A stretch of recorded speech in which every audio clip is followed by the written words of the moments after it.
The greatness of Lagos heritage is worthy of celebration, but not just for the last 50 years.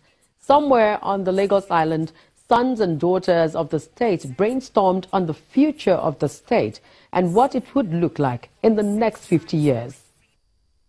Independent and political, the Lagos Next 50 Years brought together young, emerging Lagosians from diverse professions and eminent stakeholders in Lagos State to work towards the development and preservation of Lagos. The event was geared towards having a conversation with older adults that have served in government and those that are in power. Discussions dwelt on what they want Lagos to be in another 50 years and what should be the focus of government in terms of investment. I believe it's time for Lagos to redefine itself in terms of who are the next generation of people that are bold enough to bring ideas and drive ambition to power those ideas. The issue of culture and identity was also raised.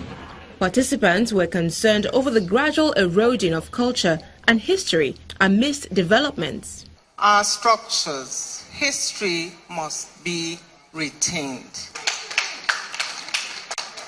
You know, abroad, because we're talking Zuckerberg here, high-rise buildings and floating towers. You know where these come from? They retain their cultures. You're losing the core structure of Lagos very, very fast. It is estimated that Lagos currently has a population of over 20 million people. In another 50 years, it could be doubled. It is realistic that appropriate provision of infrastructure for the projected population be made. That's what the organizers have in mind in facilitating this meeting.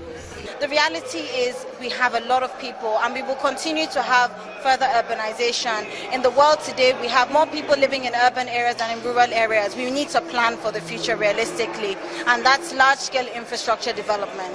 So we looked at, for example, Eco-Atlantic, we looked at the ferry terminals, the ferry terminal in Badagry, we looked at the tram line system that's also been planned, the Blue Line.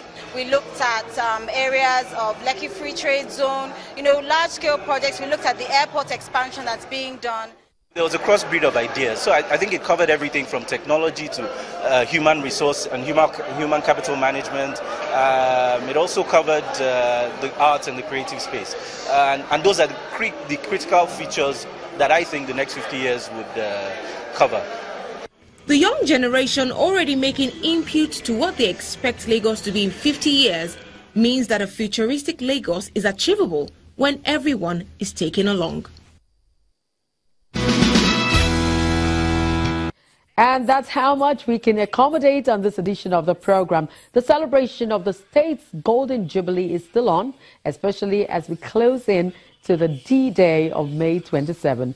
You can join us in the celebration with family and friends around you and hope for a better future for Lagos. See you again, same time next week, God willing, for more on Dateline Lagos. I'm Loretta Chiogo, and I'm signing out now.